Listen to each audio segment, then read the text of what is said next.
For more latest videos and updates, please subscribe our channel and hit the bell icon.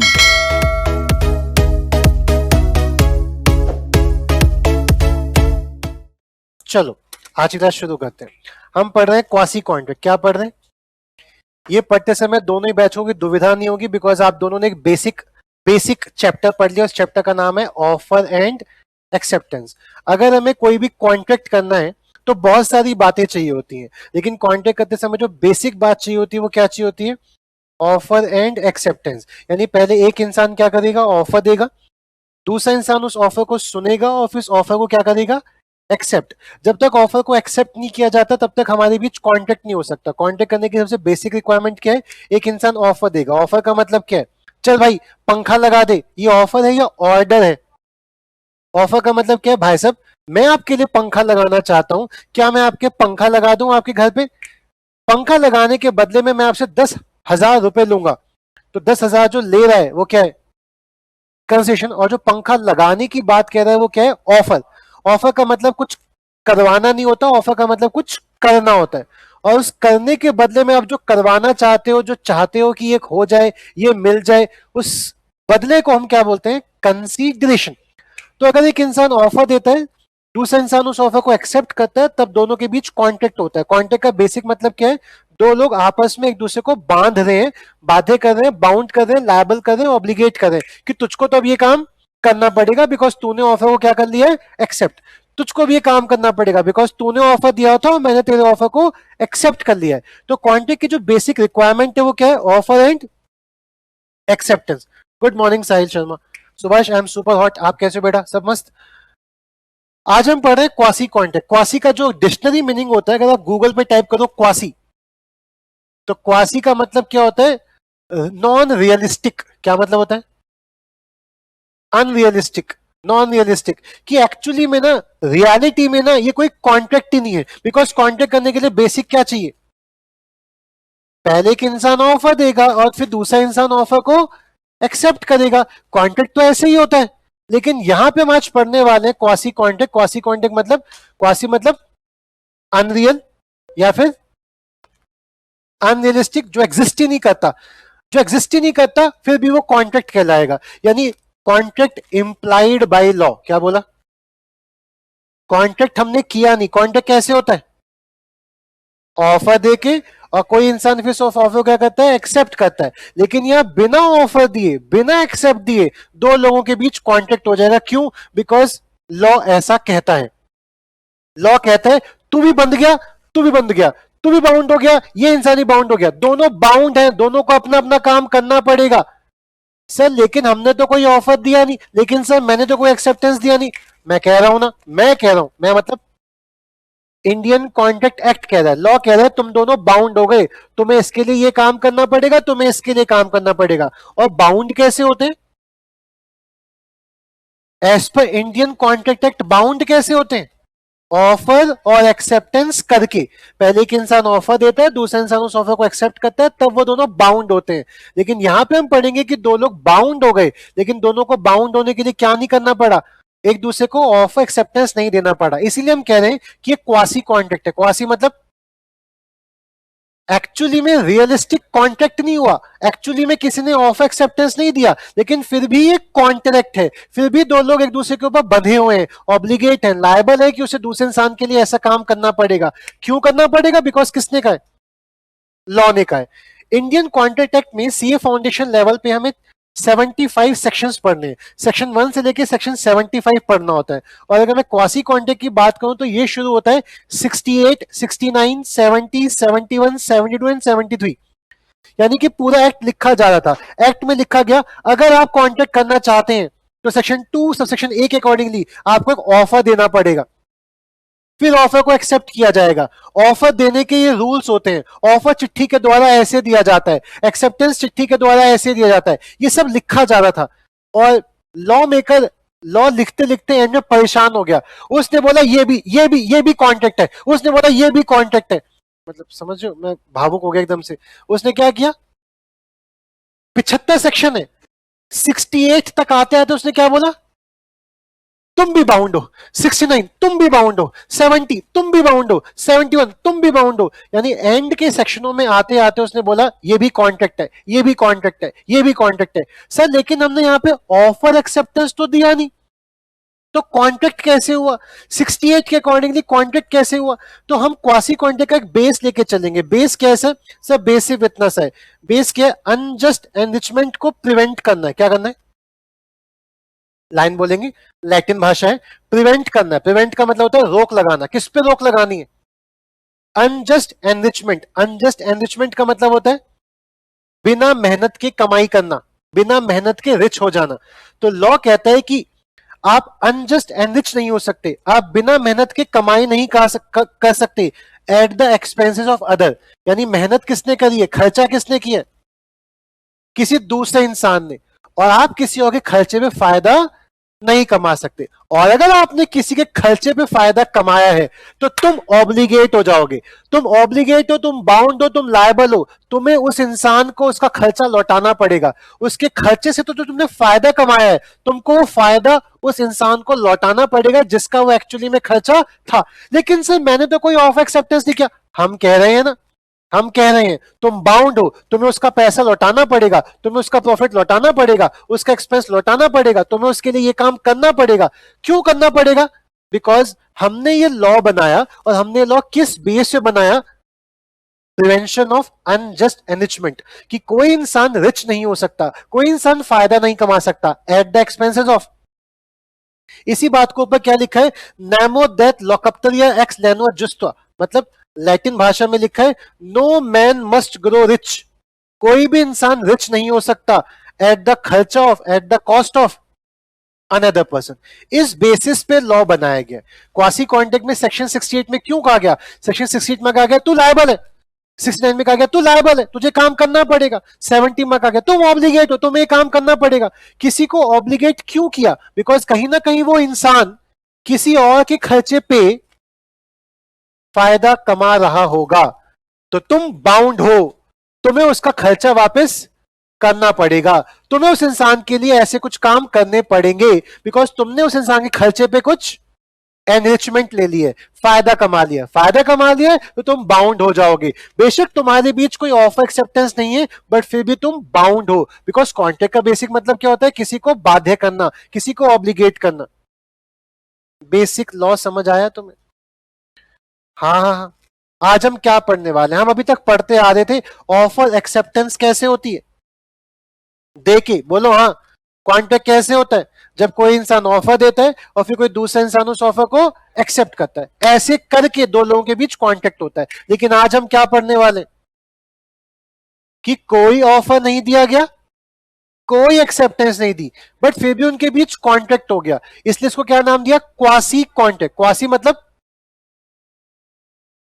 Unrealistic. Really में contract कैसे होता है? Offer accept देके। लेकिन यहां पे आप दोनों बाउंड हो, आपके बीच कॉन्ट्रैक्ट है, आपको एक काम करना पड़ेगा, लेकिन फिर भी आपके बीच कोई ऑफर एक्सेप्टेंस नहीं है, फिर भी आपको काम करना पड़ेगा। क्यों करना पड़ेगा? क्यों किया मुझे बाउंड? बाउंड करने का रीजन क्या है? बोल दो बेटा, बोल दो।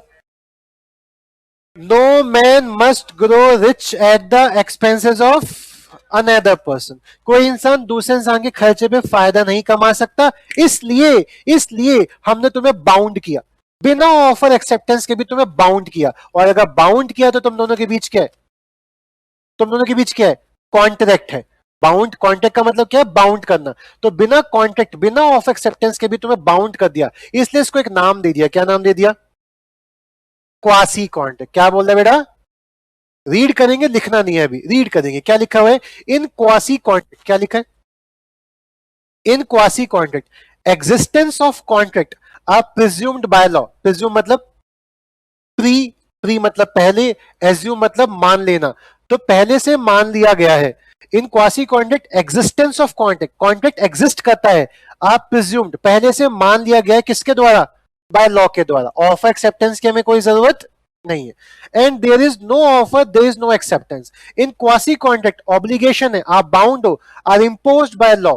इंडियन कॉन्ट्रैक्ट ने बोल दिया कि आपके ऊपर ऑब्लिगेशन है, तुमको ये काम करना पड़ेगा। जबकि दो parties never have any intention जो कि पार्टी की कभी कोई इंटेंशन थी ही नहीं। इंटेंशन कैसे दिखाते हैं? किसी को ऑफर देके, उस ऑफर को एक्सेप्ट करके, जबकि यहाँ पे दो parties have not have any intention to enter into an agreement.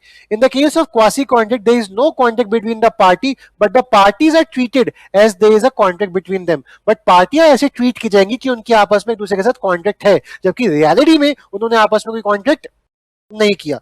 ये क्वासी कॉन्ट्रैक्ट क्यों बनाया गया? क्यों एक इंसान को ऑब्लिगेट कर रहे हैं? क्यों एक इंसान को ये काम करना ही पड़ेगा जबकि उसने तो ऑफ एक्सेप्टेंस भी नहीं दिया? उसका जो बेसिक रीजन है वो क्या है? The quasi contract are the based on the main principle, main maxim. Maxim मतलब होता है रूल। रूल क्या है? नेमो डेट लॉकअप्तारी एक्स लैनो जुस्टवा। इसका अंग्रेजी शब्द क्या है? No man must grow rich out of the another person cost. In other word, they are based on the equitable principle. अगर तुमने कुछ खर्चा किया तो उसकी भी जिम्मेदारी बनती है, उसको भी तुम्हारे लिए कुछ करना चाहिए। That a person shall not be allowed to enrich himself at the expenses of another. The basis of quasi-contractual obligation is based on the principle of prevention. Prevent मतलब रोक लगानी। किस पे रोक लगानी है? Unjust enrichment at the expenses of other. कोई इंसान इनकम नहीं कमा सकता, कोई इंसान रिच नहीं हो सकता, कोई इंसान फायदा नहीं कमा सकता at the expenses of।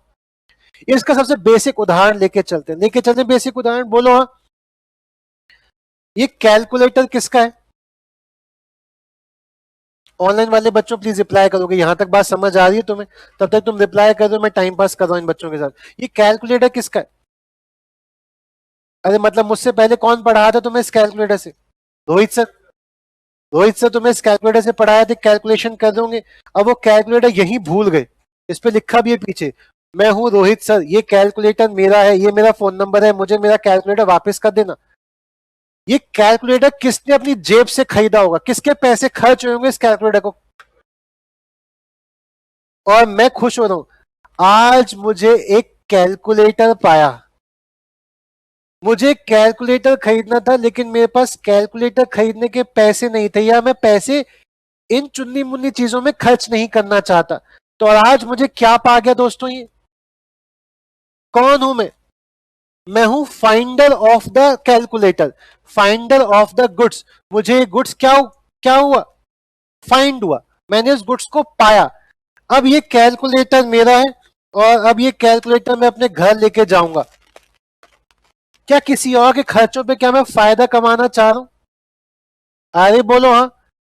अगर मैं फायदा कमा रहा हूं तो क्वासी कॉन्ट्रैक्ट का सेक्शन 71 भागा भागा आएगा। क्या बोलेगा? ऋषभ तुम रिस्पॉन्सिबल हो। क्या हो? ऋषभ तुम ऑब्लिगेट हो। क्यों हो ऑब्लिगेट? बिकॉज तुमने गुड्स को फाइंड किया। तो सेक्शन 71 कहता है अ person, Rishabh, a person who finds the goods, जो कि किसको बिलोंग करता है? अरे बोल दो बेटा, किसको बिलोंग करता है? तुमने अगर नहीं बोला तो तुम एग्जाम में फेल हो जाओगे। किसको बिलोंग करता है? अभी भी आवाज नहीं आ रही बेटा, फेल होना बोलना है तुम्हें। मास्क के अंदर से भी आवाज आती है।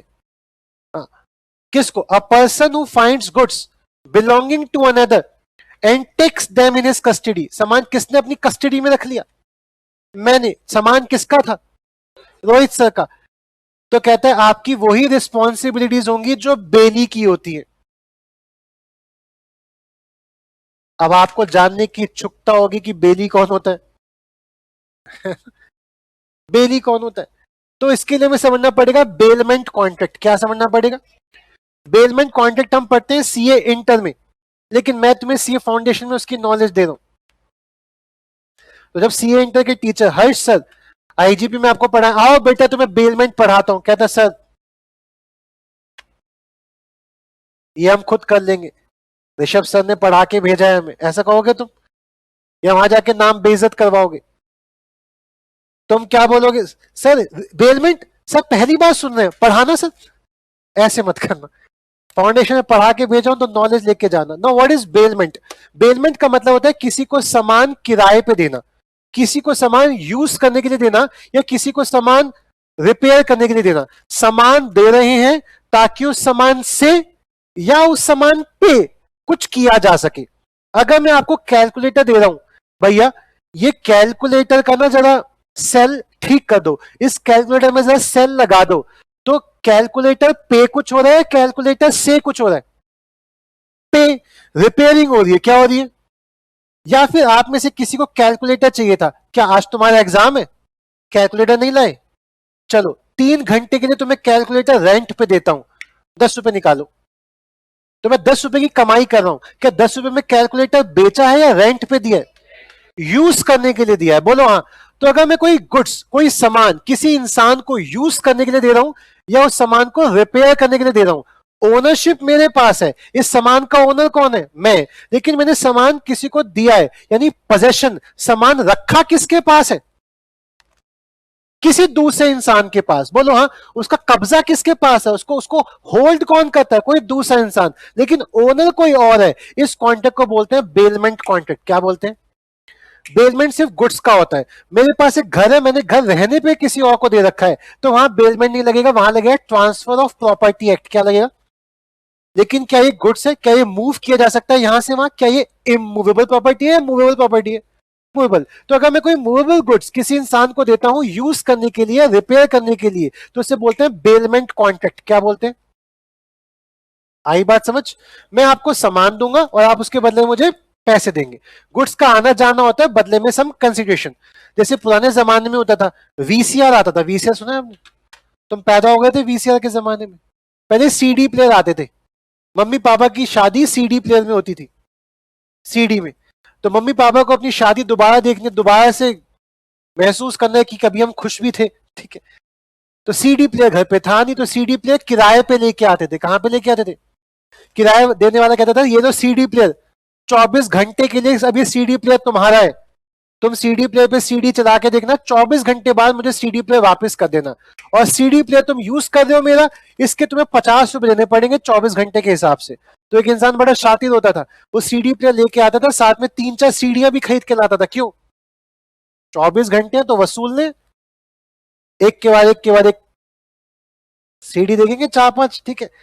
तो सीडी प्लेयर दे रहा है, बदले में पैसे कमा रहा है। कौन सा कॉन्ट्रैक्ट? इवन आप कपड़े भी देते हो प्रेस करने के लिए, वो भी क्या है? बेलमेंट ही तो है। भैया ये लो कपड़े, और कपड़े पे कुछ कर दो, कपड़े रिपेयर कर दो, कपड़ों को जरा प्रेस करके वापस कर दो, क्या इसके बदले में पैसे देते हो आप? ये सारे कॉन्ट्रैक्ट कौन से? ऐसी और भी काफी से। जूम कार आती है, जूम का नाम सुना? वो गाड़ी दे देते हैं आपको, स्कूटी ले लो, और स्कूटी एक दिन यूज करो, उसके बदले में 500 रुपए में दे दो। क्या ओला कार भी बेलमेंट में आती है? नहीं। ओला कार में आपको पोजेशन नहीं मिलता। पोजेशन किसके हाथ में? ड्राइवर के हाथ में। आपको थोड़ी दे देता है वो गाड़ी चलाने को, गाड़ी वही चलाता है, तो वो बेलमेंट नहीं है। बेलमेंट में क्या है? सामान किसके हाथ में आ गया? अपने हाथ में आ गया। ओनर कोई और है, लेकिन सामान अपने हाथ में है। इस कॉन्ट्रैक्ट को हम क्या बोलते हैं? अब जो सामान देता है उसे बोलते हैं बेलर, और जिसको सामान मिलता है उसको बोलते हैं बेली। क्या बोला? जो सामान देता है और जो सामान ले रहा है, यानी जिसके पोजेशन है वो कौन? बेली। और जो ओनर है वो कौन? बेलर। तो बेलर ने सामान, मैंने स्कूटी दी आपको यूज करने के लिए, मैंने कैलकुलेटर दिया आपको यूज करने के लिए, तो मैं कौन हो गया? बेलर। और आप कौन हो गए? अब बेली की रिस्पॉन्सिबिलिटी है, ये आप सी इंटर में पढ़ोगे डिटेल में। बेली आप हो, आपको सामान मिला था, आपकी क्या रिस्पॉन्सिबिलिटी है? 3 घंटे बाद तुम मेरा कैलकुलेटर वापस करोगे। 24 घंटे बाद तुम मुझे मेरा वीसीडी प्लेयर, कपड़े प्रेस हो जाने के बाद तुम मेरे मेरे कपड़े वापस करोगे। तो बेली की रिस्पॉन्सिबिलिटी है कि तुम बेलर को सामान वापस करो। तुमने यहां यही पढ़ा। अगर मैं फाइंडर ऑफ द गुड्स, वापस आ गए, ये कैलकुलेटर किसका था? रोहित सर का। किसको पा गया? मुझे। A person, Rishabh Gaur, find the goods which belong to Rohit sir, and मैंने क्या किया? टेक देम, इस गुड्स को अपनी कस्टडी में रख लिया। तो मेरी वही रिस्पॉन्सिबिलिटी है, वही रिस्पॉन्सिबिलिटी है जो बेली की होती है। और बेली की रिस्पॉन्सिबिलिटी कैसी होती है? बिकॉज बेलर बेली के बीच कॉन्ट्रैक्ट होता है। बोलो हाँ। यानी मेरे ऊपर कुछ रिस्पॉन्सिबिलिटी है, मतलब मैं ऑब्लिगेट हूं, मतलब मैं बाउंड हूं, मुझे तो ये काम करना पड़ेगा। जबकि मैंने तो रोहित सर के साथ कोई कॉन्ट्रैक्ट नहीं किया। लेकिन सेक्शन 71 कहता है, अगर तुमने किसी का सामान उठाया, सामान का खर्चा किसने किया है? किसी और इंसान ने। बोलो हाँ। सामान तुम उठा चुके हो, तो ये तुम किसी और के खर्चे में फायदा नहीं कमा सकते, ओनर को ढूंढो।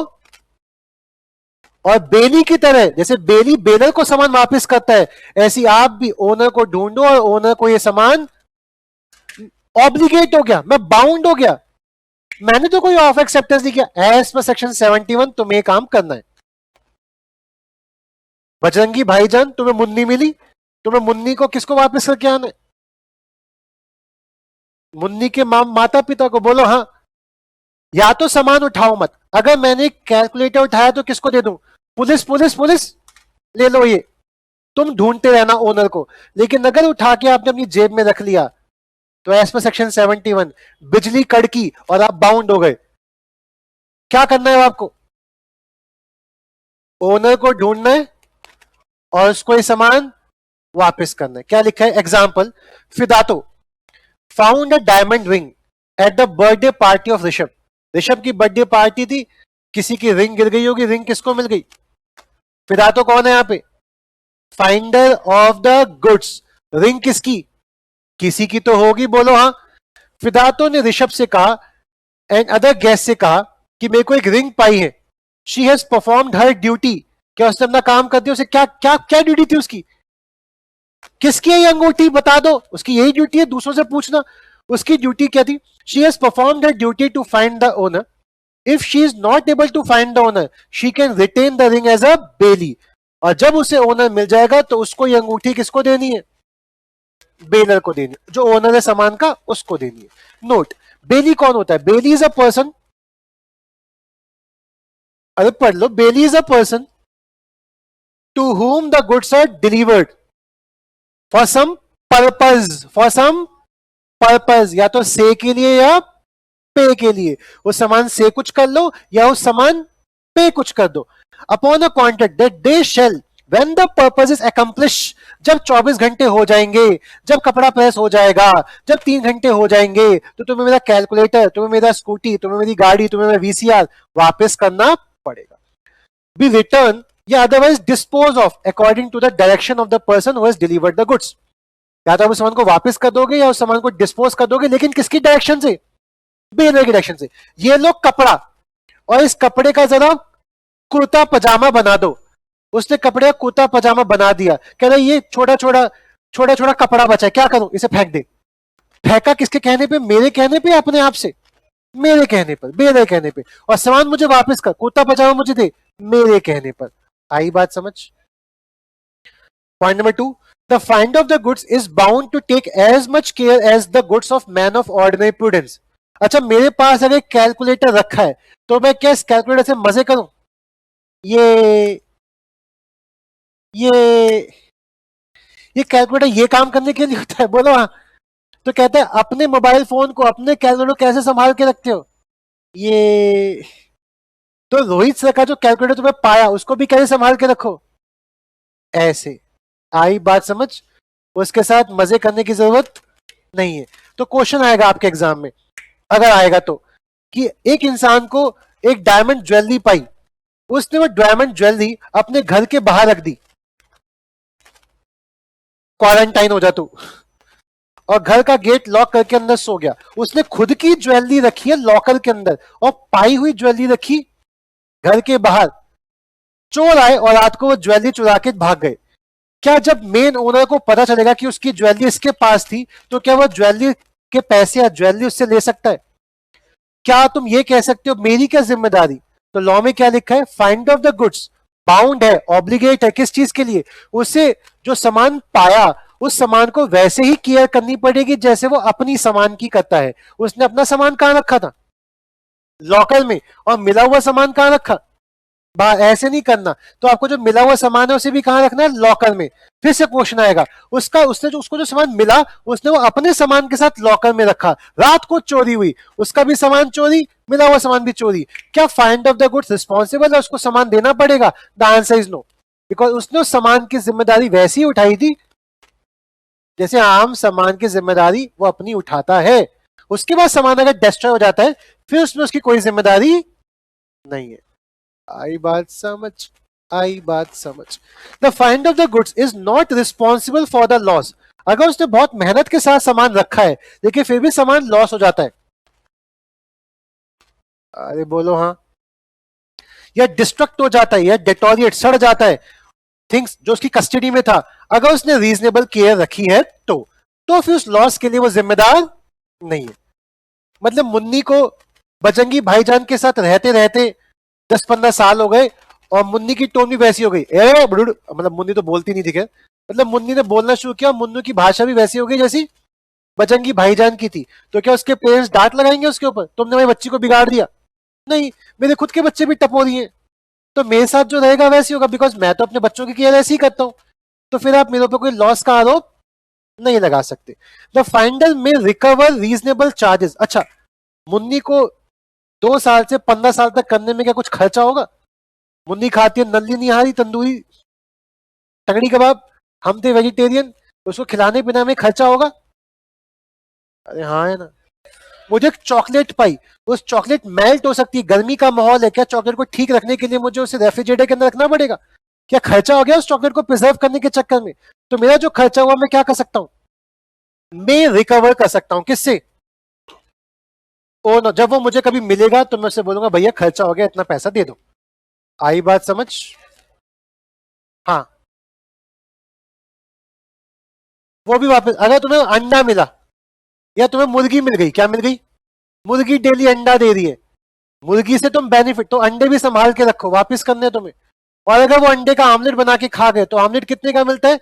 15 रुपए का। तो 15 रुपए आपको मेन मालिक को देने पड़ेंगे, बिकॉज मैंने 15 रुपए के फायदे कमाए। ठीक है, आपने मुर्गी को बहुत संभाल के रखा, मुर्गी को वही खाना खिलाया जो तुम अपनी मुर्गियों को खिलाते हो, और मुर्गी मर गई, अब आपकी कोई जिम्मेदारी नहीं है, क्योंकि आपने उस मुर्गी को वैसे ही रखा जैसे अपनी मुर्गी को रखते हो। बोलो हाँ। ठीक है, आपने मुर्गी को डेली बेसिस पे पास्ता खिलाया, पिज्जा खिलाया, कहता मैं भी तो यही खाता हूं। अबे नहीं, मुर्गी का खाना अलग होता है, उससे अपना मत खिला देना, इतना प्यार मोहब्बत भी नहीं करनी। तो ये नहीं मतलब ऑर्डिनरी प्रूडेंस का मतलब ये नहीं जैसा मैं वैसा वो, नहीं, इस बात का आपको ध्यान रखना है। ठीक है, आई बात समझ? क्या आपको सेक्शन 71 समझ आ गया? क्या कहता है सेक्शन 71? तुम बाउंड हो। क्या कहता है? तुम्हें मेन ओनर को ढूंढना पड़ेगा, उसको समझना। क्यों? मैंने तो कोई ऑफ एक्सेप्टेंस नहीं किया। लॉ क्या कहता है? हम कह रहे हैं, हम कह रहे हैं। देखो, तुम्हारे मम्मी पापा ने ऐसे लॉ पढ़ नहीं रखे, लेकिन तुम्हारे मम्मी पापा को भी ये बातें पता है। बेटा, जो चीज लावारिस होती है उसको उठाते नहीं है, बिकॉज पता है उन्हें, अगर तुमने उठा लिया तो क्या हो जाओगे? बिजली कड़केगी और तुम बाउंड हो जाओगे। मेन ओनर को ढूंढो और उसका सामान वापस करो। सर, मेरे दिमाग में कुछ आ रहा है। हाँ बोलो। सर, अगर हमने कैलकुलेटर उठाया और जेब में रख लिया और ओनर को नहीं ढूंढा, तो क्या होगा? तुम चोर कहलाओगे। क्या कहलाओगे? चोर। ठीक है, और वो एक क्रिमिनल ऑफेंस है। क्या है? तो जब भी तुम्हें कोई सामान मिले, उठाना मत, और अगर उठा लिया तो क्या लग जाएगा तुम्हारे ऊपर? सेक्शन 71। तुम बाउंड हो जाओगे, तुम ऑब्लिगेट हो जाओगे, तुम्हें वो काम करना पड़ेगा, बेशक तुम्हारे बीच कोई ऑफर हुआ हो, बेशक तुम्हारे बीच कोई एक्सेप्टेंस हुई हो ना हुई, तुम्हें तो वो काम करना पड़ेगा। तुम्हें बेली जैसे काम करने पड़ेंगे। हालांकि बेलर बेली जब आपस में कॉन्टेक्ट करते हैं तो उनके बीच तो ऑफ एक्सेप्टेंस होती होगी, बोलो हाँ, लेकिन यह बिना ऑफ एक्सेप्टेंस के भी तुम्हारे ऊपर बेली वाले रिस्पॉन्सिबिलिटीज लग गई, तुम ऑब्लिगेट हो गए। इतनी सी बात समझ आ रही है? ऑनलाइन वाले बच्चे जल्दी से रिप्लाई करेंगे। बेटा, तुम्हें ये बात समझ आई कि नहीं आई? तो आप रिप्लाई करेंगे जल्दी से। ऑनलाइन वाले बच्चों का हम रिप्लाई का वेट कर रहे हैं, बाकी सब बच्चे इसको एक बार दोबारा रीड कर रहे हैं, पढ़ेंगे, दोबारा से पढ़ेंगे। ऑनलाइन वाले बच्चे तो रिप्लाई कर रहे हैं, रिप्लाई करो बेटा। टाइम दूंगा बाद में आराम से, अभी मत करो, अभी सिर्फ पढ़ो। पढ़ लिया सबने?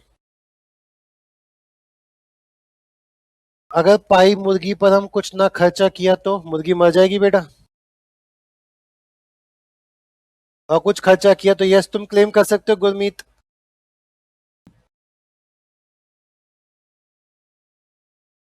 बेटा, बुक तो मैंने दी नहीं ना अभी तुम्हें, तुम्हें किससे पढ़ा रहा हूं? पीपीडी से पढ़ा रहा हूं। किससे पढ़ा रहा हूं? ये पीपीडी कहाँ है मैं बता चुका हूं। अगर नहीं पता तो व्हाट्सएप ग्रुप ज्वाइन करो, पीपीडी वहां पे शेयर कर देंगे हम। मैं टेलीग्राम ग्रुप से उठा के व्हाट्सएप ग्रुप पे ही शेयर कर दूंगा। सर, व्हाट्सएप ग्रुप में ऐड होने के लिए क्या करना है? तो मैं 8527931436 पे लिख के भेजना है हाय, मैं फास्ट ट्रैक वाला बच्चा हूँ या मैं नवंबर 2021 वाला बच्चा हूँ, लिख लेना। नवंबर 21 वाला बच्चा होगा तो अलग ग्रुप में ऐड करूंगा, फास्ट ट्रैक वाला बच्चा होगा तो उसे अलग ग्रुप में ऐड करूंगा। इसके अलावा जो बाद में इसको रिकॉर्डेड क्लास देख रहा है उसका अटेम्प्ट कुछ और है, तो उसका जो भी अटेम्प्ट है वो मुझे बता दे, हम उसको उस हिसाब से ग्रुप में ऐड कर लेंगे। ठीक है धानी अग्रवाल, समझ आ गया? 71 आगे बढ़े, पक्का? नेक्स्ट सेक्शन 70 समझते हैं। सेक्शन 70 क्या कहता है? ये 69 समझते हैं पहले। पढ़े 69 में क्या लिखा है? Right to recover money paid for another person. अगर आपने किसी और के लिए कुछ पैसे पे किए हैं तो आप वो रिकवर कर सकते हो। हैं? मतलब हेडिंग से क्या लग रहा है? राइट है। किस चीज का राइट है? रिकवर करने का। क्या रिकवर करने का? मनी। कौन सा मनी? जो तुमने पे किया था। किसके लिए? दूसरे इंसान के लिए। ये लाइन पढ़ते में बड़ा खुश हुआ था। जाग रहा है तो सो रहा है? पक्का? पानी पी ले थोड़ा सा, वॉशरूम हुआ। पक्का जाग रहा है ना? हाँ, सोना नहीं है बेटा। अगर तुम सोते हो तो मुझे कैसा महसूस होता है कि मैं बहुत गंदा पढ़ाता हूँ, और मुझे पता है मैं बहुत सेक्सी पढ़ाता हूँ, मुझसे बेहतर कोई नहीं पढ़ाता। तो अगर तुम सो रहे हो तो तुम लापरवाह हो, मैं लापरवाह नहीं हूँ। ठीक है। हाँ, सेक्शन 69। ये लाइन हेडिंग पढ़ के, अंदर का लॉ नहीं पढ़ा मैंने, हेडिंग पढ़ के मुझे बड़ी खुशी हुई। कभी बचपन में जब मैं 22-23 साल का था, एक गर्लफ्रेंड बनी थी नई नई। 22-23 साल में ज्यादा नॉलेज होती नहीं इंसान को, और मैं थोड़ा ओल्ड फैशन हूँ, मतलब तो मैं चाचा की उम्र का हूँ, तो मतलब समझ लो पुराने जमाने का इंसान। मतलब मैं उस जमाने का इंसान हूँ जब ऐसा माना जाता था कि गर्लफ्रेंड की शॉपिंग बॉयफ्रेंड ही कराएगा, मतलब उसकी रिस्पॉन्सिबिलिटी है। अब इक्वालिटी का जमाना है, आप भी करा सकते हो शॉपिंग, ठीक है, दोनों जॉब करते हैं। बट उस जमाने का ओल्ड फैशन इंसान, मैंने गर्लफ्रेंड को कुछ शॉपिंग करा दी। मेरे खर्चे पे कौन एंजॉय कर रहा है? अरे खर्चे मेरे हो रहे हैं और शॉपिंग किसकी हो रही है? गर्लफ्रेंड की। बाद में मेरे खर्चे पे उसके मजे आ रहे हैं, बोलो हाँ। बाद में उसने मुझसे ब्रेकअप कर लिया, कहते ऋषभ तुम बड़ी ओल्ड फैशन हो, तुम बड़े पुराने से हो, चश्मिश हो, बाल है नहीं तुम्हारे सर पे, मोटे भी हो रहे हो, तुमसे ज्यादा हैंडसम बनना मुझे मिल जाएगा। मैंने कहा हैंडसम से प्यार करती है, नेचर देख। कहती नेचर तो सबका ही अच्छा होता है। ठीक है, ब्रेकअप कर लिया। और तभी ताजा ताजा मेरे को याद है सेक्शन 69 की हेडिंग क्या लिखी है। सेक्शन 69 की हेडिंग क्या है? हेडिंग राइट है मेरे पास। किस चीज का राइट है? चल गर्लफ्रेंड, अब तुझे एक्स हो गई, चल एक्स पैसे दे मुझे, क्योंकि मैंने तेरी शॉपिंग के लिए अपनी जेब से पैसा दिया। और बेस क्या है बेटा? बेस तो वही है, मेरे खर्चे पे ये शॉपिंग मैंने कराई थी ना, तो ये ड्रेस या ये जो भी सामान है तो मेरे साथ पहनना चाहिए। अब तुम पहनोगे नए बॉयफ्रेंड के लिए मेरे खर्चे पे कोई नया बॉयफ्रेंड या तुम एंजॉय नहीं कर सकते। मेरे कपड़े के पैसे मुझे वापस चाहिए, as per quasi contract. Law कहता है ऐसी बकवास बातें बच्चों को ना पढ़ाना ना ना सोचना। ध्यान से पढ़ेंगे लॉ में क्या लिखा है, ध्यान से पढ़ेंगे। हेडिंग में मत जाना, अंदर के एक्सप्रेशन में जाना। अ पर्सन, एक सेकंड से ऑनलाइन वाले बच्चों के रिप्लाई कर दो। आईसीआई वाली बुक में बेटा क्वासी कॉन्ट्रैक्ट के नाम से एक चैप्टर होगा, वहां पे होगा कृष्णा सर ये फाउंडेशन ग्रुप की क्लास भी है। हाँ बेटा फाउंडेशन ग्रुप की क्लास ही चल रही है, C foundation. Krishna Pratap Raj, if goods are of perishable nature. बेटा गुड्स, अगर हमने तो अंडे को बहुत बचाने की कोशिश की थी लेकिन अंडे सड़ गए, हमारी क्या रिस्पॉन्सिबिलिटी? कोई भी नहीं। तो अगर गुड्स पेरिशेबल किस्म का है, मुझे किसी का लंच बॉक्स पाया, उसमें रोटी चपाती और आलू दाल सब्जी कुछ थी, अब वो सब्जी तो सड़ेगी ना कभी। मैंने फ्रिज में रखा, कोल्ड स्टोर में रखा, फिर भी वो सामान सड़ गया, ओनर नहीं मिला, इसमें मेरी कोई जिम्मेदारी नहीं। मैं जितना सामान संभाल के रख सकता था मैं उतना सामान संभाल के रखूंगा।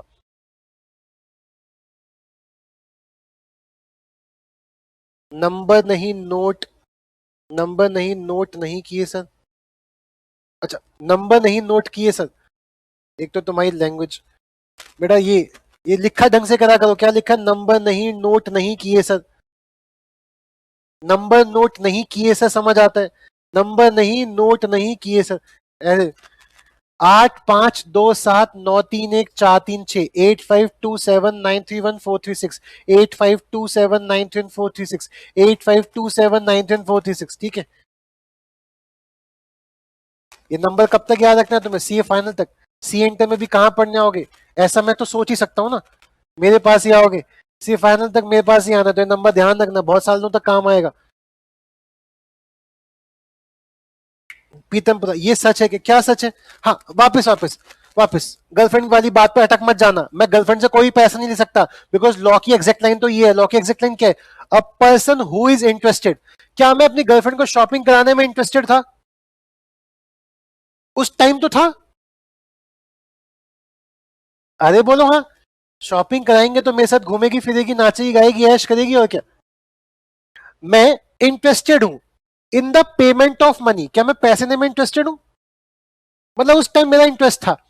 एंड पे सच मनी, और मैंने वो पैसा पे भी कर दिया उसकी शॉपिंग के लिए।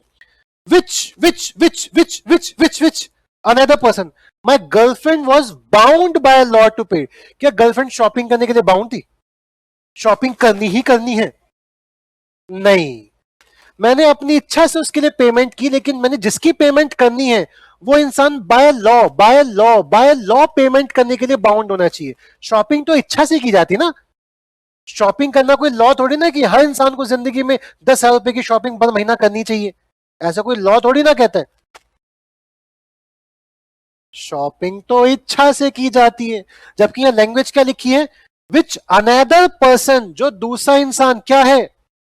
बाउंड है, ऑब्लिगेट है बाय लॉ टू पे दैट मनी। और वो पैसा मैंने पे कर दिया, तो मैंने जितना पैसा पे किया मैं उतने पैसे का एंटाइटल्ड हो गया, मैं उतने पैसे से अधिकार पा गया कि मेरे को रीइंबर्समेंट मिल सकता है। मैंने उसके लिए जितना पैसा पे किया, मुझे उतने पैसे उस इंसान से लेने का अधिकार है। मैं उतने रुपए का रीइंबर्समेंट ले सकता हूं, मैं उतने रुपए का पैसा क्लेम कर सकता हूं उससे। सर ये कहां देखने को मिलेगा? आओ इसी बात को समझने की कोशिश करते हैं। नहीं, हमें सेव नहीं करना, हम इसी बात को समझने की कोशिश करते हैं, प्लीज समझना। मैंने एक जगह रेंट पे ली, ये घर रेंट पे लिया। ये घर है मिस्टर एक्स का। ओनर कौन है? लैंडलॉर्ड कौन है? अरे बोल दो बेटा। जो नहीं बोलेगा उसको मेरा श्राप लगेगा। पंडित इंसान हूं, श्राप दे देता हूं। ओल्ड फैशन हूं, गंगा जल लेके श्राप दूंगा, लग भी जाएगा। ठीक है, बोलना है तुम्हें। एक्स कौन है? आवाज नहीं है तुम्हारी। एक्स कौन है? लैंडलॉर्ड, घर का मालिक। अच्छा, बिजली का बिल किसके नाम पे आता है? मालिक के नाम पे आता है, बोलो हाँ। यस और नो? मैंने एक्स से ये कमरा, ये घर रेंट पे लिया है, किराए पे लिया है। अभी भी बताओ बिजली का बिल किसके नाम पे आ रहा होगा? लैंडलॉर्ड के एक्स के नाम पे आ रहा होगा, बोलो हाँ। घर बेशक मैंने ले लिया, लेकिन बिजली का बिल तो, मीटर तो उसके नाम पे लगा हुआ है। हाँ, ये बात अलग है, ये बात अलग है कि रेंट एग्रीमेंट होता है, बोलो बेटा हाँ। रेंट एग्रीमेंट में ये लिखा होता है कि जो भी रेंट, जो भी बिजली का बिल आया करेगा वो ऋषभ तुम पे करोगे। यानी इस एग्रीमेंट के द्वारा, किसके द्वारा? इस एग्रीमेंट के द्वारा जो उसकी जिम्मेदारी थी वो उसने मेरे नाम पे ट्रांसफर कर दी, बोलो हाँ। लेकिन मान के चलने ऐसा कोई एग्रीमेंट हुआ नहीं, मान के चलने ऐसा कोई एक्सप्रेस एग्रीमेंट है नहीं। मैंने उसका घर किराए पे लिया, बिजली का बिल आज भी किसके नाम पे आ रहा होगा? एक्स के नाम पे आ रहा होगा। यानी कौन पे करेगा? अब एक्स और मेरे बीच एक एग्रीमेंट हुआ कि मैं आपको 10,000 रुपए दूंगा। इस 10,000 रुपए में घर का किराया भी है, बिजली का बिल भी है, पानी का बिल भी है, सारे बिल है। मतलब एक तो कॉन्ट्रैक्ट ऐसे होता है कि आपका रेंट है 8,000 रुपए, प्लस जो भी इलेक्ट्रिसिटी बिल आए आप खुद पे करेंगे, जो भी वाटर बिल आए खुद पे करोगे, कम आए तो कम पे कर देना, ज्यादा आए तो ज्यादा पे कर देना। ये अलग, ये एक तो ये एग्रीमेंट होता है। और एक एग्रीमेंट क्या है? 10,000 दूंगा, इसमें सब कुछ है।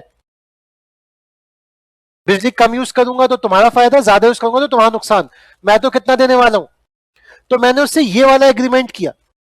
तो बिजली का बिल कौन जमा करेगा? मकान मालिक, एक्स पे करेगा, मैं पे करने की जरूरत, मेरा तो काम क्या है, बस कितने दे देना उसको?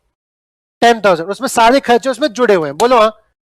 मैंने बिल पे कर दिया, मैंने 10,000 रुपए दे दिए, लेकिन एक्स ने बिजली का बिल अभी तक जमा नहीं किया। मैं इस घर में बच्चों को कोचिंग क्लासेस दिया करता था, बच्चों को पढ़ाया करता था। अब बात को सुनना, बिजली का बिल अगर आप पे नहीं करते तो क्या बिजली वाले आके आपकी बिजली काट जाते हैं? हाँ, तो बिजली वाले आ गए और मेरी बिजली काट रहे हैं। अगर बिजली वाले मेरी बिजली काट गए तो क्या आज की क्लास में ले पाऊंगा? बिजली का कनेक्शन दोबारा लेने के लिए 4 दिन का समय लगता है एज पर लॉ, मतलब एज पर द उस एरिया कितने दिन लगते हैं? क्या मैं 4 दिन तक क्लास ले पाऊंगा? गर्मी का सीजन चल रहा है, लाइट चाहिए, एसी चाहिए, बिना इलेक्ट्रिसिटी के क्लास नहीं हो पाएगी। अगर 4 दिन मैंने बच्चे को नहीं पढ़ाया तो आप जैसे बच्चे कैसे होते हैं? चिल्लाना शुरू कर देते, स्कैम है, पैसे ले लिए लेकिन पढ़ा नहीं रहे। बोलो हाँ। और धमकी देते हैं कि छोड़ देंगे, बाकी बाहर जाके बच्चों को बताएंगे तुम बहुत घटिया पढ़ाते हो, तुमसे कोचिंग नहीं। क्या 4 दिन में हमारा धंधा चौपट हो सकता है? इतने सालों में गुडविल 0 पे आ सकती है बिकॉज लाइट वाले लाइट काट गए। लाइट की पेमेंट करने के लिए बाय लॉ कौन जिम्मेदार है? बिजली का बिल किसके नाम पे आता है तो किसको पेमेंट करनी है? क्या वो लायबल है? पेमेंट करनी पड़ेगी। हाँ, बिजली का बिल बाय लॉ आता है। बोलो हाँ। जिसके नाम का बिजली का मीटर उसको इतना पैसा देना पड़ेगा by law, he is liable to pay the money. लेकिन बिजली वाले आ गए, उसने पैसा पे नहीं किया तो बिजली का बिल मुझे अपनी जेब से देना पड़ा।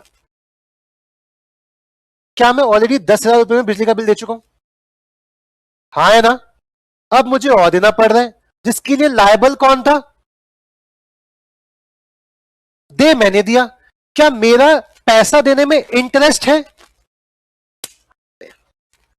इंटरेस्ट इसलिए है कि लाइट कट गई तो बच्चे कैसे पढ़ाऊंगा, इसलिए मेरा इंटरेस्ट है। भैया पैसे तो देने पड़ेंगे और मैंने एक्चुअली पैसा दे भी दिया, जो कि देने के लिए नैतिक बाय लॉ कौन जिम्मेदार था?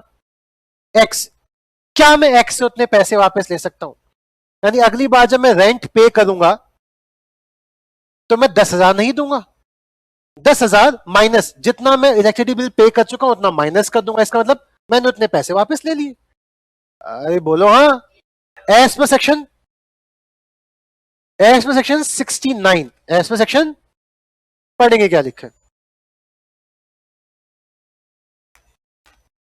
रविंद्र कह रहा है क्लास पॉज हो रही है बार बार। रविंद्र बेटा तुम तो ऑलरेडी पढ़ चुके हो, तुम तो ओल्ड बैच के बच्चे हो, तुम इस बैच में कर क्या रहे हो?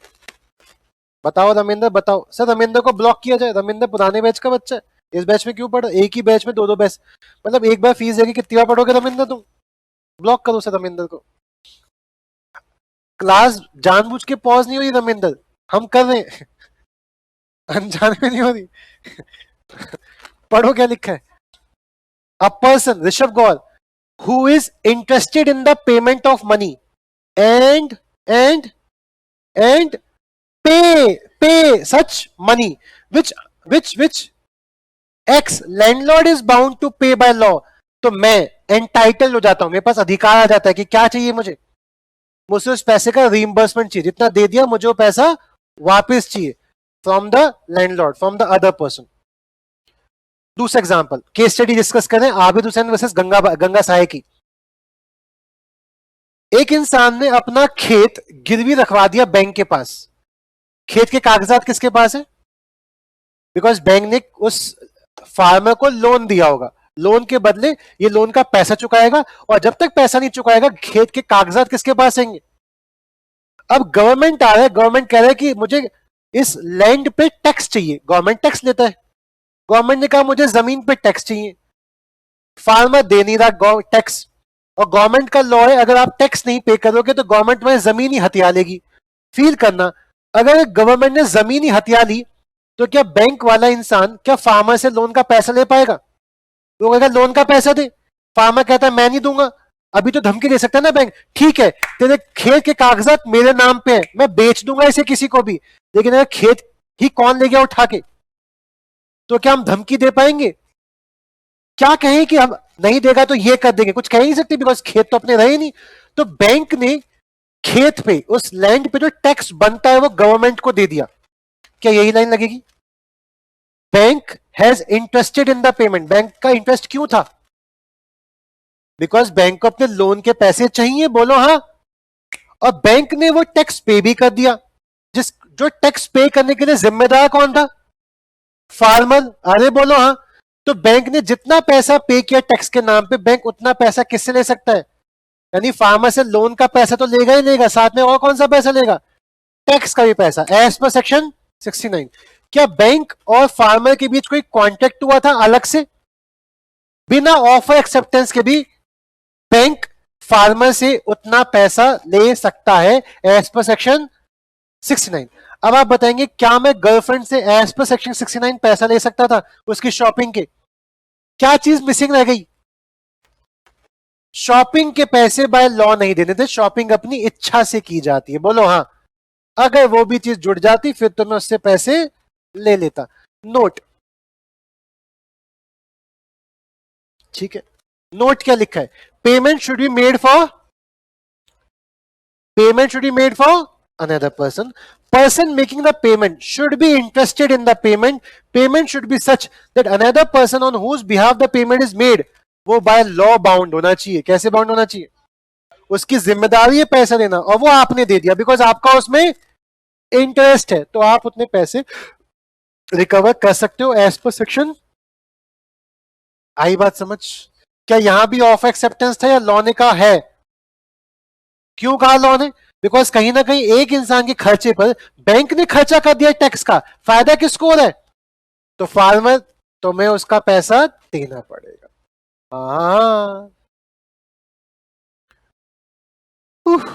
सेक्शन 70, सेक्शन 70 क्या कहता है? सेक्शन 70 कहता है एक इंसान ऑब्लिगेट है, ऑब्लिगेशन ऑफ पर्सन। कौन सा इंसान ऑब्लिगेट है? वो पर्सन ऑब्लिगेट है जिसने एंजॉय कर लिया। क्या एंजॉय कर लिया? Benefit under non gratuitous act. Act मतलब है एक्टिविटी, एक्ट से क्या मतलब है? ग्रेटिटुअस से क्या मतलब है? गिफ्ट। ग्रेटिटुअस मतलब क्या होता है? तो नॉन ग्रेटिटुअस का मतलब क्या हो गया? Non gift. नॉन गिफ्ट मतलब कमर्शियल, व्यापारिक। ये सेक्शन भी तुम्हारे मम्मी पापा ने पढ़ा नहीं है लेकिन तुम्हें जिंदगी में सिखा रखा है उन्होंने। ये बता ना कि सेक्शन नंबर कह के नहीं सिखाया लेकिन सिखा रखा है। कहीं कहीं पे गर्मियों का सीजन शुरू होने वाला है, इतना सारा पानी लेंगे, उसमें इतना सारा दूध मिलाएंगे, उसमें इतना सारा रूह अफ़ज़ा मिलाएंगे और मिक्स कर देंगे, और फिर किसी पर्टिकुलर डे पे वो लोग रूह अफ़ज़ा डाल डाल के तुम्हें दे रहे होते हैं, P low Rooh Afza, P low पानी, P low, P low Rooh Afza, P low Rooh Afza, P low, है ना? वो जो तुम्हें रूह अफ़ज़ा पिला रहे हैं वो ग्रेटिटुअसली पिला रहे हैं या कमर्शियली पिला रहे हैं? वो गिफ्ट में, फ्री फंड में तुम्हें रूह अफ़ज़ा का दूध पिला रहे हैं, पानी पिला रहे हैं, कुछ पैसे लेते हैं उस चीज के फ्री फंड में।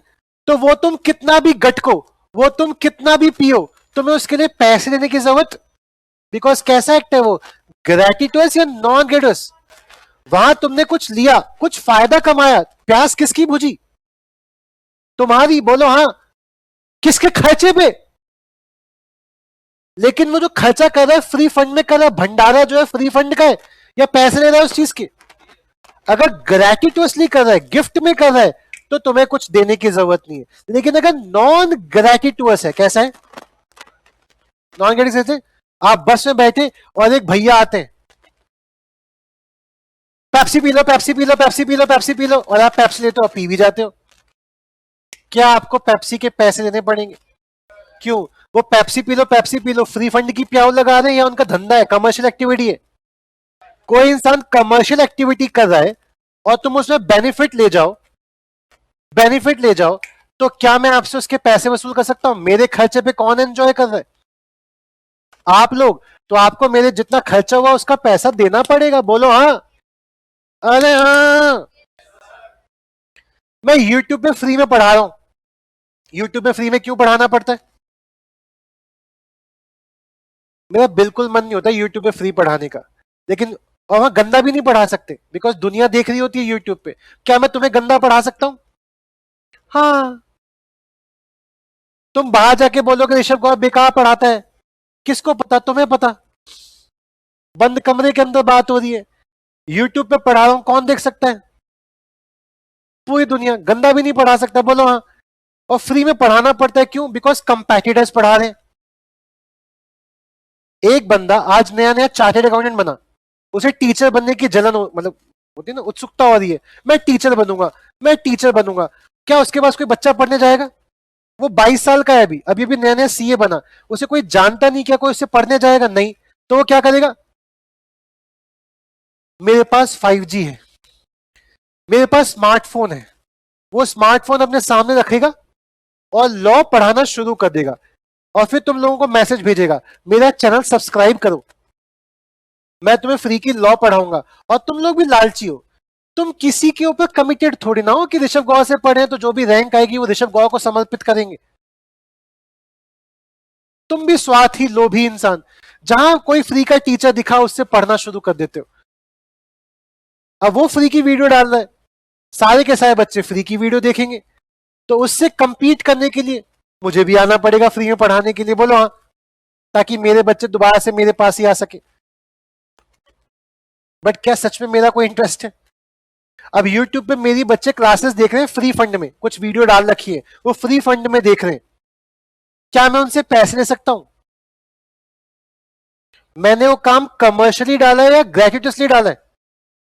और तुम सब जो यहां बैठे हो, तुमसे पैसे लूंगा बिकॉज ये काम व्यापारिक है, इस काम के पैसे लग रहे हैं, बोलो हाँ। सेक्शन 70 क्या कहता है? सेक्शन 70 कहता है अगर आपने कोई काम कर रहे थे व्यापारिक, कैसे, ग्रेट्यूटस या नॉन ग्रेट्यूटस, और दूसरा इंसान बेनिफिट उठा के चला गया, मैं आज कुछ बकबक बकबक कर रहा हूं और आप में से, आपकी आज पहली क्लास है बेटा? पहली क्लास नहीं, आपके पीछे वाले की पहली क्लास। नाम क्या आपका बेटा? ऋतु। ऋतु की आज पहली क्लास है। ऋतु, क्या तुमने मुझसे पूछा सर पढ़ा दो? नहीं पूछा। क्या ऋतु मैंने तुम्हें कोई एक्सेप्टेंस दी पढ़ लो?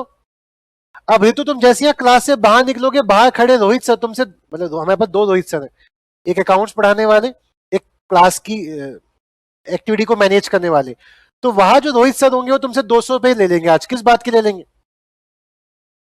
एज पर सेक्शन 70 तुम ऑब्लिगेट हो ऋतु, ऑब्लिगेशन ऑफ अ पर्सन। ऋतु ने क्या एंजॉय किया आज? ऋतु ने सेक्शन 68 से लेके सेक्शन 73 पढ़ डाला, एक ऐसे टीचर से जो ग्रेट्यूटसली पढ़ा रहा है या जो नॉन ग्रेट्यूटसली पढ़ा रहा है। जो पढ़ाने का पैसा लेता है फ्री में पढ़ाता है, पैसा लेता है पढ़ाने का, और तुमने वो एंजॉय कर डाला, तुमने वो नॉलेज ले डाली। अब तो तुम्हें 200 रुपए देने पड़ेंगे, बेशक तुम्हारे मेरे बीच कोई ऑफर एक्सेप्टेंस नहीं हुई, बट फिर भी तुमको पैसे नहीं पड़ेंगे बिकॉज तुमने कोई फायदा कमा लिया। क्या ये बात आपको मम्मी पापा ने पढ़ा रखी थी बचपन से? बेटा कोई कुछ खाने के लिए दिए, कोई कुछ पीने के लिए दिए तो लेना मत, एहसान हो जाता है अपने ऊपर।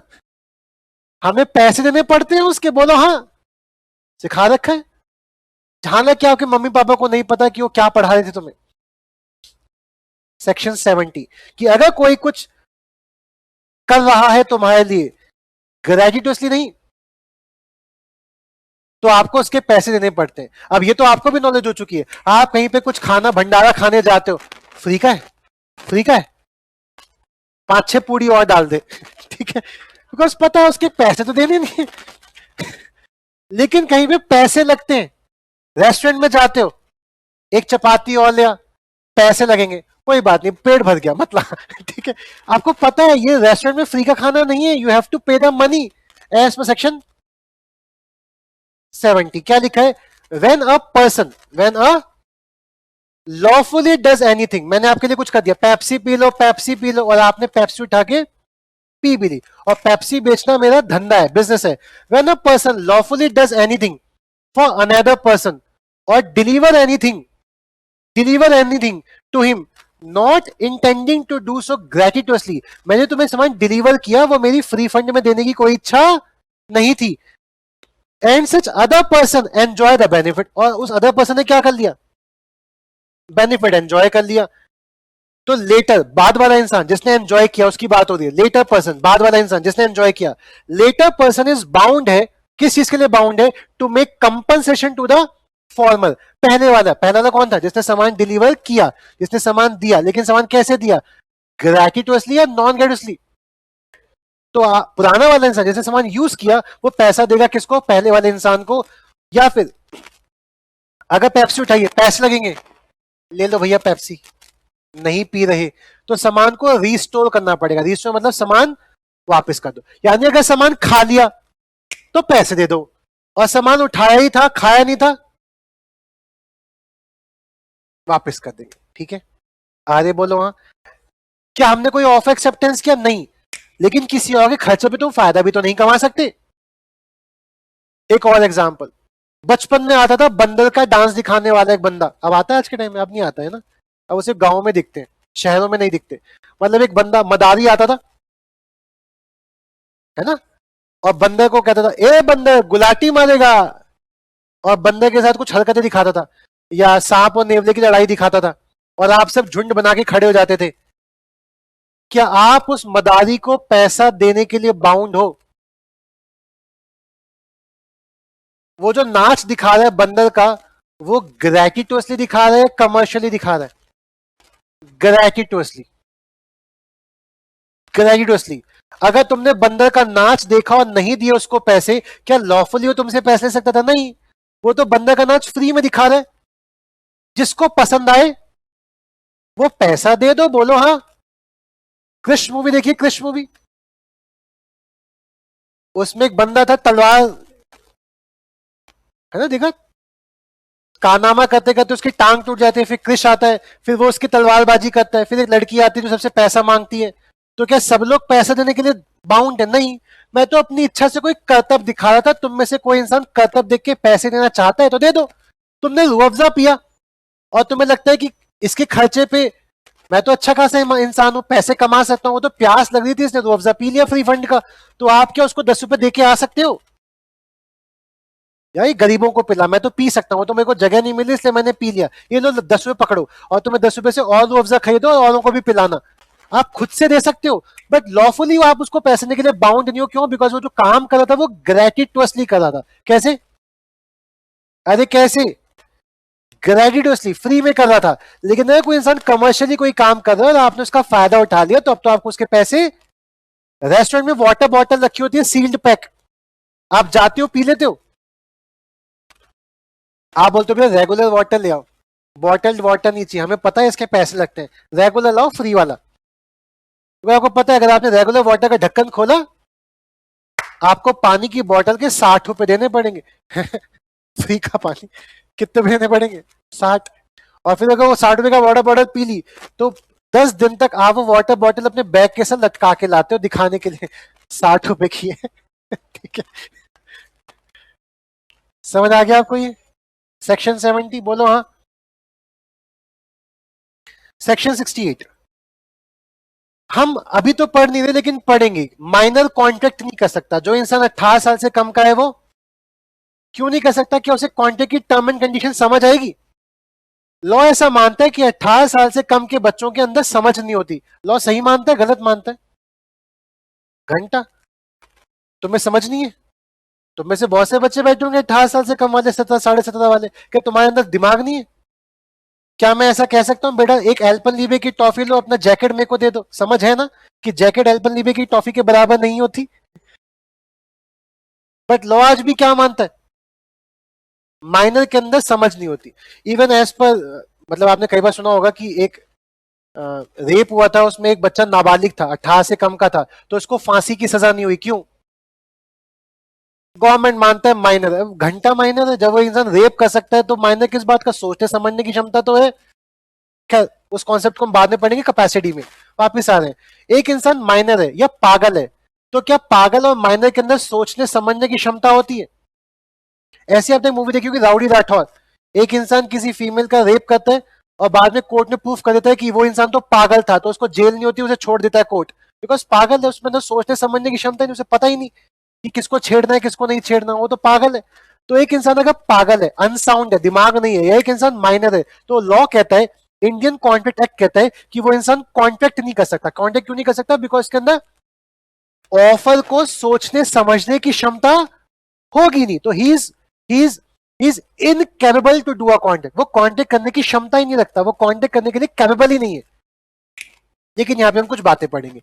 अगर हम माइनर को या अनसाउंड पर्सन को, या माइनर और अनसाउंड पर्सन के ऊपर किसी डिपेंडेंट इंसान के ऊपर, क्या माइनर के ऊपर भी कोई डिपेंडेंट हो सकता है?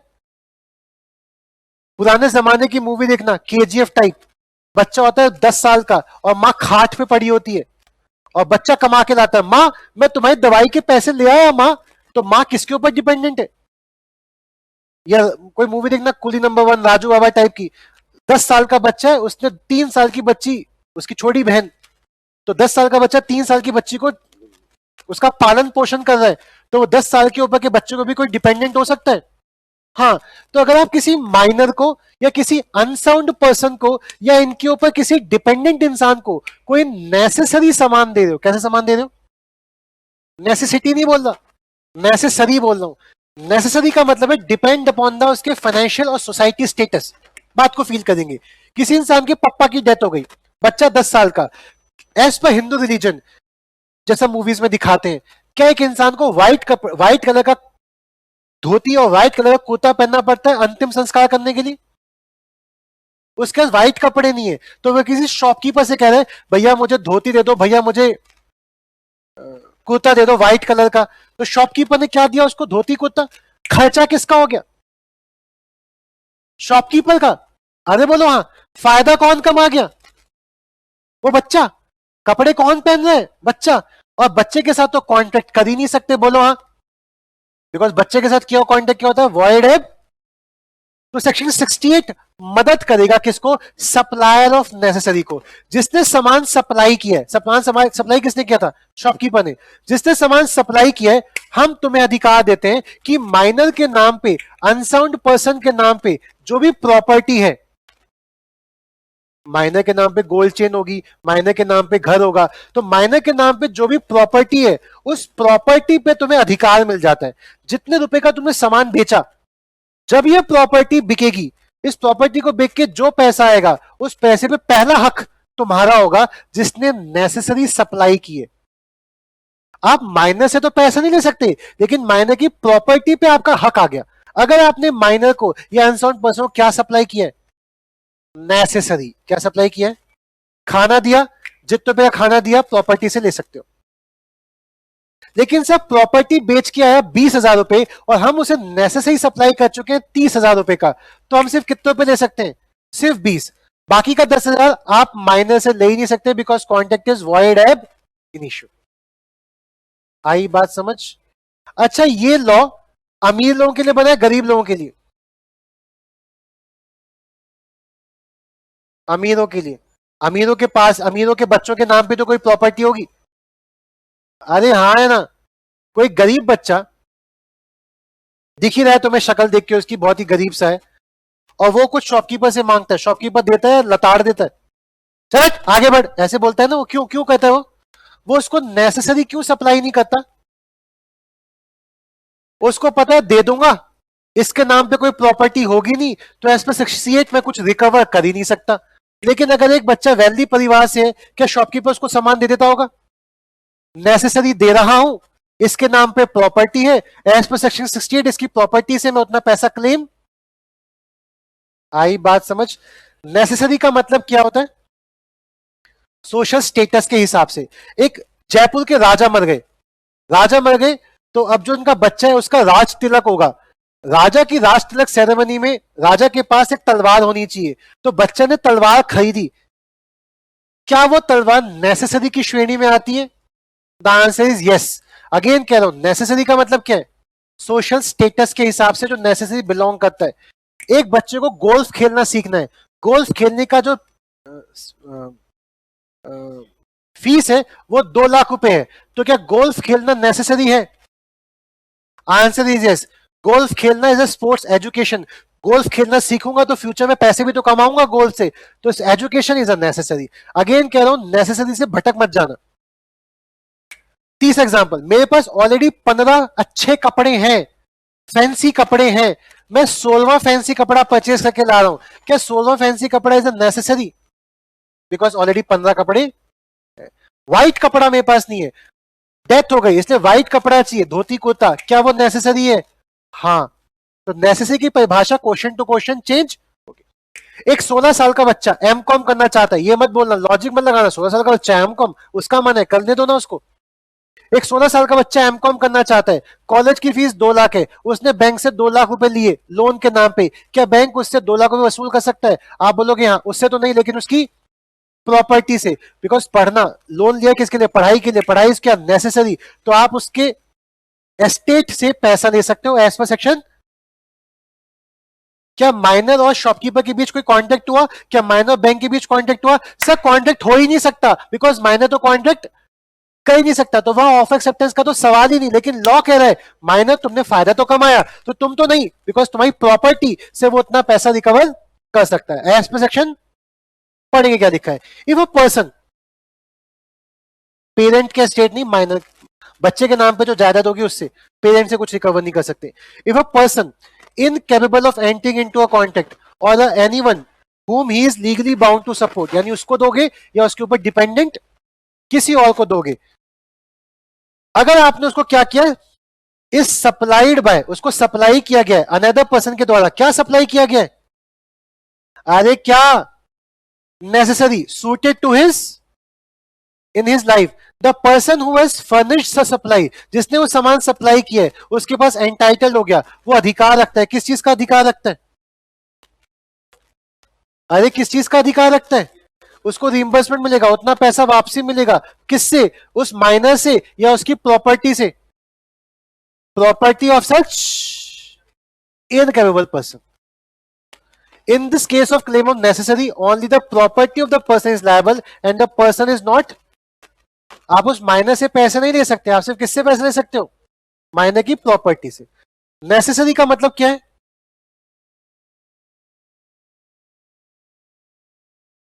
हाँ, if money has been advance in circumstance for the purchase of necessary, तो इस केस में भी आप रिइंबर्समेंट ले सकते हो। आपने सामान तो नहीं दिया, लेकिन पैसा दे दिया ताकि वो सामान खरीद सके, तो जितना आपने उसको पैसा दिया आप उतना पैसा रिकवर कर सकते।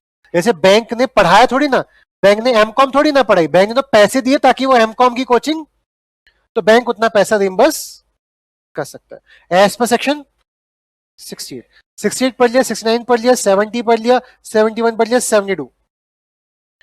अगर आपको कोई सामान दिया गया था बाय मिस्टेक या बाय कोवर्जन, मैं कोवर्जन यहां नहीं पढ़ाऊंगा, मैं सिर्फ मिस्टेक से बात समझा दूंगा, कोवर्जन नहीं पढ़ा रहा। किससे बात समझाऊंगा? हालांकि वर्ड क्या लिखा है, मिस्टेक भी और कोवर्जन भी, दोनों लिखे, लेकिन मैं आपको बात किस समझाऊंगा? सिर्फ क्या आप समान, क्या आप सुनने के लिए तैयार बैठे बेटा? क्या तुम पढ़ना चाहते हो? क्लास में जोश की कमी है। क्या तुम पढ़ना चाहते हो? वो बैठा बैठा फोन में बातें कर रहा है बेटा। तेरी बात कर रहा हूं, तेरी। हाँ, अभी कहां लगा हुआ था थोड़ी देर पहले, तो झूठ बोलता है। मैं उस एज से निकल के यहां आ चुका हूं, समझते हो इस बात को? हाँ, कुछ नई चीजें हो सकती हैं, कुछ ऐसी टेक्नोलॉजी हो सकती है तुम्हारे जमाने में जो मेरे को ना पता हो। नए नए टूल्स आते हैं ना, जैसे मुझे इतना पता है कि तुमने 8th क्लास से लेके 12th क्लास तक कुछ पैसे कैसे कमाए होंगे। मम्मी एक रजिस्टर परचेस करना है 25 रुपए का, आता था वो 20 का, कितने रुपए कमाए? क्योंकि ये कमाई मैंने भी की थी कभी अपने जमाने में। अब तुमने अपने जमाने में नए तरीके से पैसे और कमाने सीखे होंगे। साइकिल का पंचर होना, स्कूटी में पेट्रोल डलना, पेन बाबा खत्म हो जाना, ये कुछ सोर्सेज हैं पैसे कमाने के। इवन कुछ बच्चे तो ऐसे भी देखे, मम्मी मैं इंग्लिश की कोचिंग ले रहा हूँ 1000 रुपए महीना, और इंग्लिश की कोचिंग ली नहीं कभी। मतलब सोचो, इतनी चोरी मत किया करो। 5-10 रुपए चलते हैं, 1000 रुपए पर महीना। तो तुम जिस एज में हो, हम उस एज से निकल के आ चुके हैं, तो मुझे पता है कि तुम क्या क्या कर सकते हो। ठीक है, तुम कैसे बात करते हो, कितना गंदा पढ़ाते हैं ना। हाँ ठीक है, तो वो हजम नहीं होती चीजें। आओ वापस आ रहे हैं। मैं एक अपार्टमेंट में रहता हूँ, और मेरे घर का, मेरे फ्लैट का नंबर है 666। क्या नंबर है? और एक ऊपर एक मैडम रहती है, बहुत ही औसम, बहुत ही प्यारी, बहुत ही मासूमियत से भरी हुई। उनके फ्लैट का नंबर क्या है?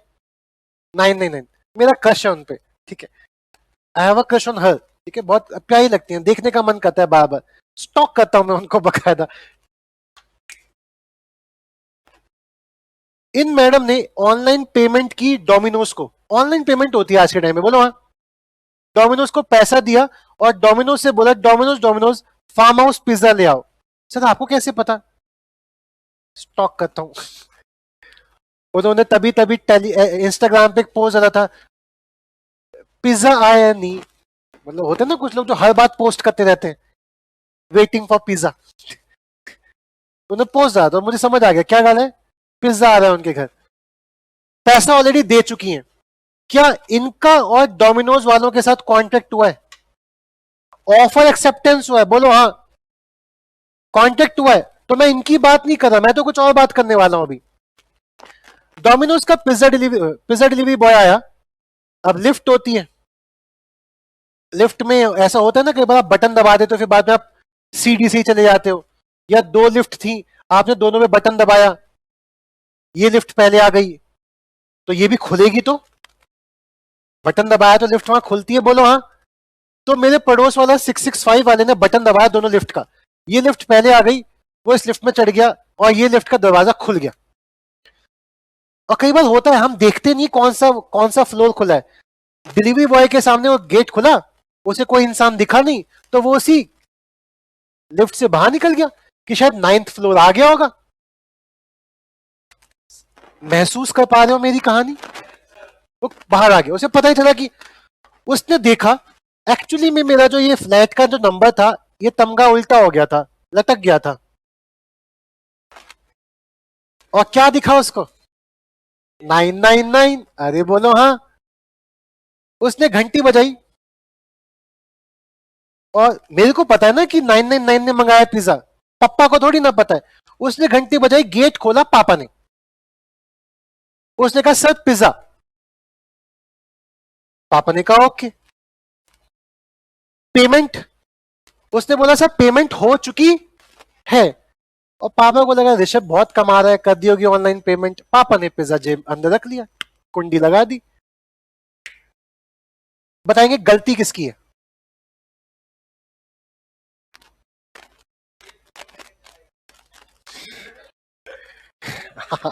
उसकी गलती? गलती है डिलीवरी बॉय की, बोलो हाँ। यस और नो? उसे पूछना चाहिए सर इज दिस 999, आपका नाम क्या वो है? आप ही का पिज्जा है?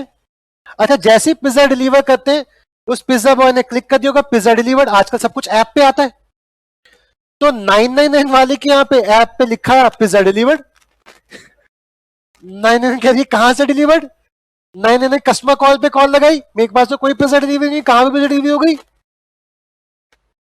एक बात बताएंगे, क्या इस इन मैडम को क्या पिज्जा डिलीवर होके रहेगा? बिकॉज वहां तो लग गया क्विड प्रो क्यों, मैडम ने पैसे दिए हैं, मैडम ने ऑफर एक्सेप्टेंस किया था, तो भाई मैडम को तो पिज्जा मिलेगा ही मिलेगा, बोलो हाँ। लेकिन क्या पिज्जा डिलीवरी बॉय की कोई कॉन्ट्रैक्ट हुआ था 666 के साथ? कोई ऑफर नहीं है, कोई एक्सेप्टेंस नहीं है, बोलो हाँ। मिस्टेक किससे हुई है? डिलीवरी बॉय से। लॉ क्या लिखा है? सेक्शन 72 क्या कहता है, प्लीज ध्यान से समझेंगे। a person to whom money has been paid या एनीथिंग डिलीवर्ड, बताओ ये पर्सन कौन है? मैं, पप्पा, यानी फ्लैट नंबर 666 में रहने वाले लोग, हम लोग, हमें गलती से कुछ डिलीवर्ड हो गया, बोलो हाँ। बाय मिस्टेक या कोवर्जन, कोवर्जन को हम इग्नोर करके चल रहे हैं, अभी कोवर्जन हम समझ ही नहीं रहे, मिस्टेक से समझेंगे पूरा लॉ। बाय मिस्टेक हमें कुछ सामान मिल गया, तो हमारी ड्यूटी है, हम जिम्मेदार हैं, क्या उस पिज्जा बॉय के खर्चे पे हम एंजॉय कर जाएंगे कुछ? हमारा लंच का पैसा बच रहा है, बोलो हाँ। किसके खर्चे पे? पिज्जा बॉय की सैलरी से कटेगा पैसा, बोलो हाँ। कि तू 999 को पिज्जा क्यों देखी नहीं, चल दोबारा देख क्या। और इसका पिज्जा खर्चे पे कौन एंजॉय कर रहा है? गरीब के खर्चे पे कौन एंजॉय कर रहा है? हम। तो हमारे लिए लॉ कहा गया है, अगर ऋषभ तुम पिज्जा खा गए तो तुम्हें पिज्जा का पैसा, और अगर तुमने पिज्जा नहीं खाया पिज्जा रिटर्न करो, बिकॉज ये तुम्हारा पिज्जा, यू आर ऑब्लिगेट, तुम बाउंड हो, तुम्हें पिज्जा क्या करना पड़ेगा। आई बात समझ? एग्जाम्पल, ऋषभ एंड फिदातो ज्वाइंटली ओ करते हैं 1 करोड़ रुपए, किसके साथ? ऋषभ ने, फिदातो ने, दोनों ने मिलकर किसी एक्स से क्या लिया? 1 करोड़ का लोन। ऋषभ ऑलरेडी 1 करोड़ रुपए चुका चुका है, फिदातो भी 1 करोड़ रुपए लेके आ गई और उसने एक्स को दे दिया। क्या एक्स 2 करोड़ रुपए ले सकता है? एक्चुअली फिदातो को पता ही नहीं था कि ऋषभ 1 करोड़ दे चुका है, तो एक्स की क्या जिम्मेदारी बनती है? तुम्हारे पास 1 करोड़ फालतू आ गया, वो 1 करोड़ वापस करो, वो 1 करोड़ का तुम्हारा हक, तुम 1 करोड़ के खर्चे पे अपने फायदे कमा, वापस करना पड़ेगा। आई बात समझ? Railway company refuse to deliver up certain goods to consignee, तो कंसाइनी पे सम एक्स्ट्रा पैसे ताकि वो गुड्स रिसीव कर सके, लेकिन उसके तो ऑलरेडी पैसे दे चुका था, तो consignee is entitled to recover as much as पैसा जो उसने एक्सेस पैसा दिया था ट्रेन वालों को सामान उतरवाने के लिए, जबकि उस पैसे को देने के लिए वो बाउंड नहीं था। आई बात समझ? हाँ। पॉइंट नंबर 6 सेक्शन 73 क्या कहता है? अभी कुछ नहीं कहता, अभी कुछ नहीं कहता। ये कहता है when an obligation is created by quasi contract, क्या आप 68, 69, 70, 71, 72 में ऑब्लिगेट हो कुछ करने के लिए? उसका पिज्जा का पैसा वापस करो, बोलो हाँ। पेप्सी पी तो पेप्सी का पैसा वापस करो। इलेक्ट्रिसिटी बिल वो पे कर चुका है, तुम उसका पैसा वापस करो। तो तुम ऑब्लिगेट हो पैसा देने के लिए, बट आपने पैसा नहीं दिया, आपने डिस्चार्ज नहीं किया, आपको जो काम करना था आपने वो काम किया नहीं। तो इंजर्ड पार्टी जो है, जो पार्टी इंजर्ड हो गई थी, इंजर्ड कौन हो गया? Pizza delivery boy. अरे बोलो हाँ। इंजर्ड कौन हो गया? मैंने लैंडलॉर्ड का पैसा दिया इलेक्ट्रिक बिल का, बोलो हाँ। तो जो इंजर्ड पार्टी है उसके पास अधिकार आ गया, he is entitled to receive the same compensation from the party in, जो पार्टी डिफॉल्ट करी, जो पैसा नहीं दे रही, मेरे पास अधिकार है सेक्शन 73, मैं उससे उतना पैसा ले सकता हूं। ऐसा मानते हुए कि उसने कॉन्ट्रैक्ट तोड़ा। क्या मानते हुए? बट एक्चुअली में तो कोई कॉन्ट्रैक्ट हुआ ही नहीं था। लेकिन 68, 69, 70, 71, 72 में क्या कहा गया? तुम ऑब्लिगेट हो।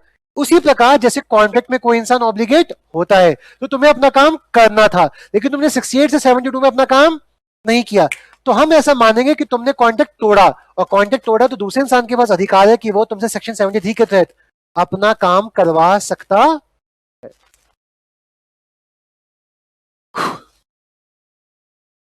क्वासी कॉन्ट्रैक्ट, क्या आपको समझ आया?